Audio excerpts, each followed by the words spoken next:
There's a minimum age for certain political jobs. How would you feel if there was a maximum age limit? The Age Discrimination in Employment Act of 1967 would prevent any legislation on age caps for any jobs, but oddly enough, if you are under 40 you are not covered by this anti-discrimination law. I find it odd that an anti-discrimination law would so very clearly discriminate on the very thing it aims to prevent discrimination on. That is weird lol. Everyone is equal.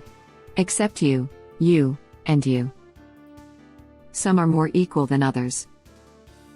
Animal farm intensifies. 4 legs good, 2 legs better. I just read this for the first time a few months ago. How are your ulcers from the seething nausea? We read this in high school and this one girl in my class completely missed the point. We were discussing it in class and she kept saying, "I don't get it, it's just about a bunch of animals on a farm." That might have been the first time I lost hope for humanity. The trick to never lose hope in humanity is easy: don't have hope in humanity. Just have hope in 5 to 10% of humanity and at least another 60% being metaphorical sheep, and we'll probably do all right on the whole. Well, is she wrong? No, because she's got 2 legs. So do you, and me, and the next person. Yes, but no. I've been wanting to read this for a while. Do it. It's a pretty short read, my copy is just under 100 pages. And if you go to a used bookstore you can probably find a copy for cheap. This exactly. The movie is pretty great too. The album Animals is pretty great too. For those not in the know, the Pink Floyd concept album Animals actually is loosely based on Animal Farm. Listen to animals as leaders and let your brain dance. I had to read that for school. As usual, old white dudes making laws to protect themselves. Declaration of Independence, all men are created equal. Old white dudes, hold up their kiddo, let's redefine what equal means so we can stay rich. The biggest irony being that the founders of this country were on average, between 30 to 40 years old at the time of the signing of the Declaration of Independence. The average age was 44, but your point still stands. Quite young compared to today. The average age of the Senate is creeping towards senility. It becomes a problem I think when the average age in the Senate is the retirement age. That is a red flag. I'm perfectly fine with senior citizens in the Senate, but we need term limits. Hey, I'm going to be 44 soon. Maybe I can become the founder of my own country. Settle for the basement. We're invading the kitchen in 20 minutes. Mr. McGrubber, thank you for correcting me and you are absolutely right, the exact average age being 44.5. The document link below has this information. I would additionally remark for Horse Jungler that the average age of death for this group was 66. The average age of death for males in the US as of 2018 was 76, also linked below. Web link. You were close enough. There were a few guys in their 70s that likely boosted the average a bit, as 1956 signers were 26 to 39 years old. Wow. How many senators today are under 40? Edit. Jesus, I just checked. There's exactly one US senator under 40 and it's Jon Ossoff at 34. Just elected months ago. One millennial in the entire Senate. Median would be more interesting than average. As a young-ish, white dude, at what age do I become rich and powerful? Probably never. That's not how the previous editions of this book ended. Just get born into a rich family, it's that simple. Ah, okay, can I respect my character when I do that? I don't like the specials I have currently. Depends, how many millions did your parents loan you? Depends, were your parents rich or high in status? If not, try again in the next life. I know a secret trick to speed up getting to the next life too actually. Any percent, speedrun life. Or well nice. 4 legs bad, 2 legs good. You've described America lol. America. Land of the free, home of the brave. Exclusions apply. Application of freedom based on, but not limited to, gender, skin tone, sexual orientation, religion, political leanings, genetic origins, and wealth. Cannot be quantified and should be taken figuratively. That's because of the legislative history and purpose of the idea. Very, very, very rarely do employers ever fire someone for being too young. People get older, not younger. Citation needed. In the 60s through the 80s, the goal of corporations was to fire off their employees right before their retirements would vest, so you would have gotten several years of hard work, only to have no retirement. I don't know about the US, but in the UK, the minimum wage for people under 21 is less than the minimum wage for everyone else. Age discrimination against the young does exist. Yep, and there is no minimum wage for under 16s. I was paid £4.20 an hour for doing the exact same job as my co-workers who got paid double the amount I did. I got a 15-minute break over the 8-hour day. I asked for a raise after I had been there a year and a half to something closer to what the other people on my shift got paid. She raised my wage by 15 pence. I quit on the spot, which she could do nothing about because I was on a 0-hour contract. Wow, that's crazy. In the US, minimum wage is the same for everyone. In the US, employers can pay employees under 20 a training wage that must be at least $4.25 for up to 90 days. Unless you're a tipped worker, though your employer supposedly has to make it up to you if your tips don't bring you up to minimum wage. Does this actually happen? Or disabled, then you're basically a slave for all the good your pay will do you. Yes, they do pay you minimum if you didn't make enough. That's a great point. I didn't even think about disabled people and how effed up it is that they don't make crap. When people with disabilities paid below minimum wage, it's so that they can keep their government funding. I work at a place that hires disabled people for production. We pay them the most we can without them losing their government money. If we paid them any more, they would actually end up getting less money. So yes, they are paid less than minimum, but at the same time making more than me, and I'm their boss. So yes, it is perfectly legal, but it's also in good moral. I've heard that another argument for this is that the lower minimum wage makes them more attractive for hire, as most wouldn't be hired at all over an able-bodied person at the same wage. I was scrolling through the replies looking for this. The Reddit mob won't like this, but it's important to recognize and appreciate why the law was written. Yes, it appears ironic that an ageism law would have age restrictions, but the intent was not so old white men can keep cushy political jobs.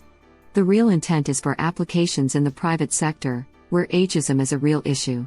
Older people are overlooked for many jobs and youth/energy are highly valued. Edit. To be clear, I'm not supporting that it doesn't apply to those under 40, just explaining the justification and intent of the law. That doesn't really explain why it would exclude those under 40. It explains why it wouldn't make a big difference, but not why they took the extra effort to exclude people in the law. To avoid creating the extra liability and compliance costs for businesses. There's a school of thought in lawmaking that says all laws should be as narrowly tailored as possible to accomplish their goal. And the goal of the law was to combat ageism against older workers. Thank you for the great answer. Everybody else just re-explained the thread above me. You're welcome. You are right. Generally, regulators want to avoid unintended consequences. They intended to prevent old people getting fired based on their age. They achieved that. Did they though? They made it so you can't list an age cap. But they didn't stop employers from firing their employees. About 74% of the American workforce are considered at-will employees. That means an employer can terminate an employee at any time with absolutely no requirement to provide justification. In my opinion, this is another circumstance where our government attempted to create legislation but just put duct tape on a Flex Seal-sized hole. But they didn't stop employers from firing their employees. Again, unintended consequences. They didn't want to change the US's crafty employment system.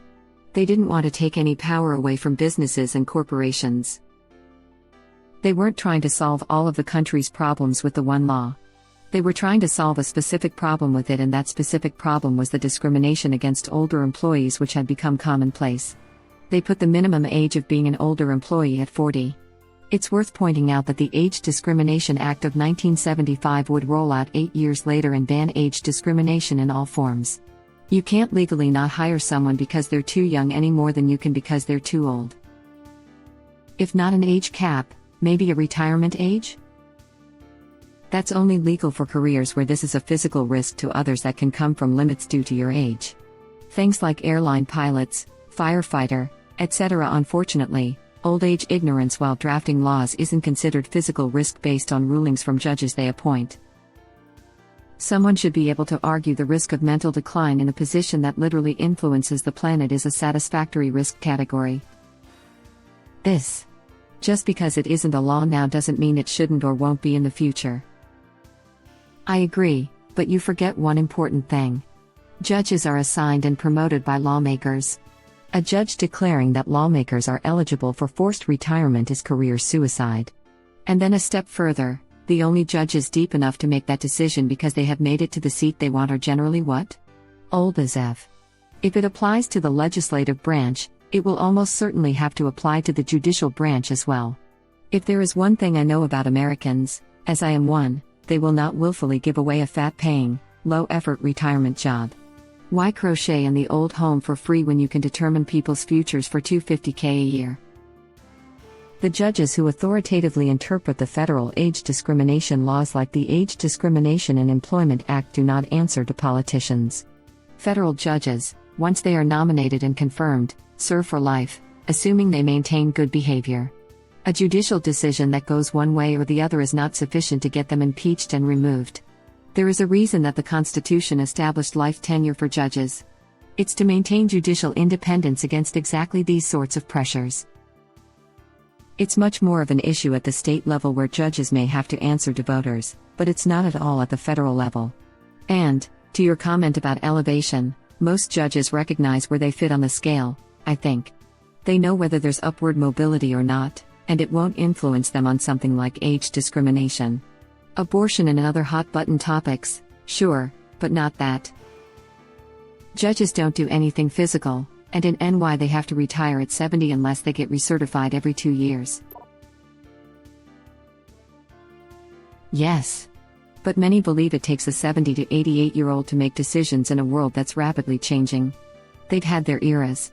And you wonder why things haven't changed for many.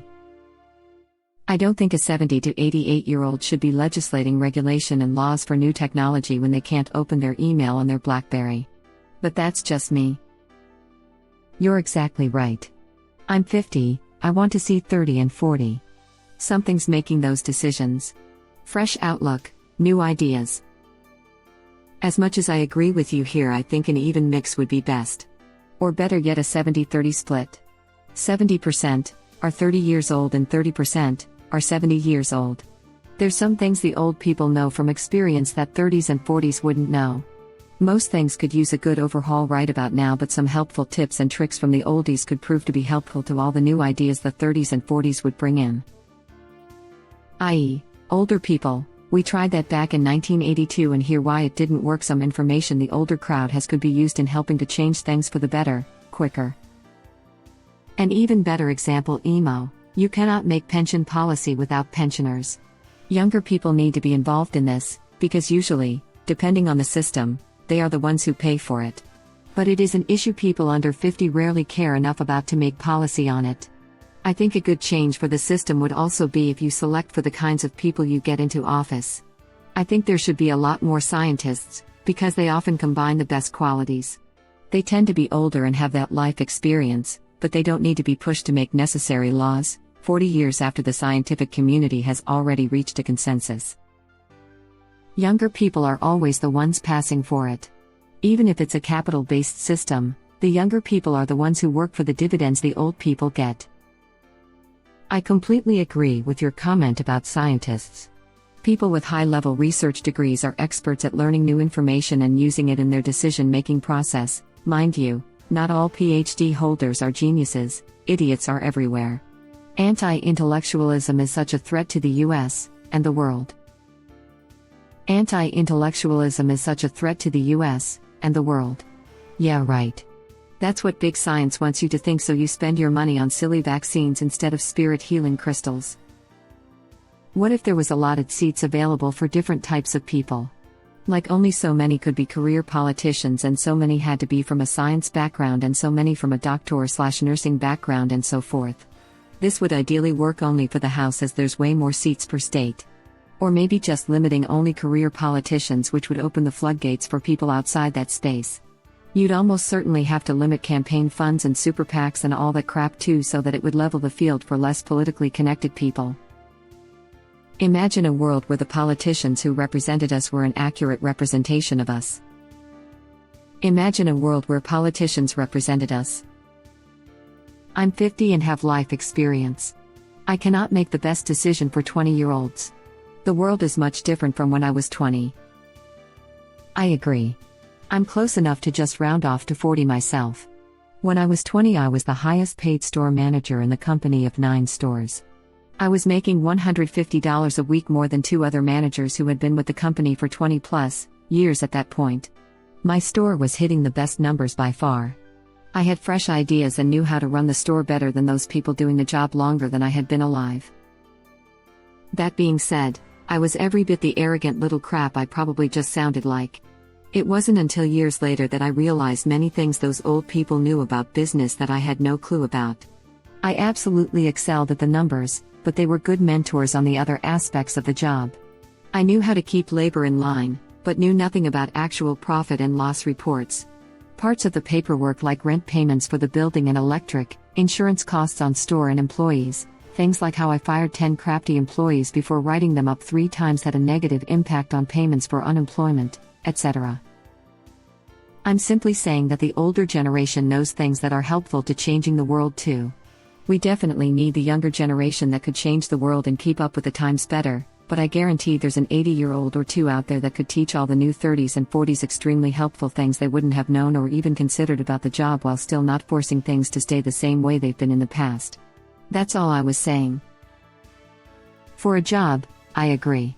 When it comes to holding an elected seat in government, personally I don't want an 80 years there. That's me. Wish I could hang, I have tasks. Be safe. Thank you for watching. Please subscribe to be the first to know about Red Rabbit Reader's new videos. If you like our videos, please like them on YouTube and share them with your friends. We welcome your comments below. Press to start another of our videos.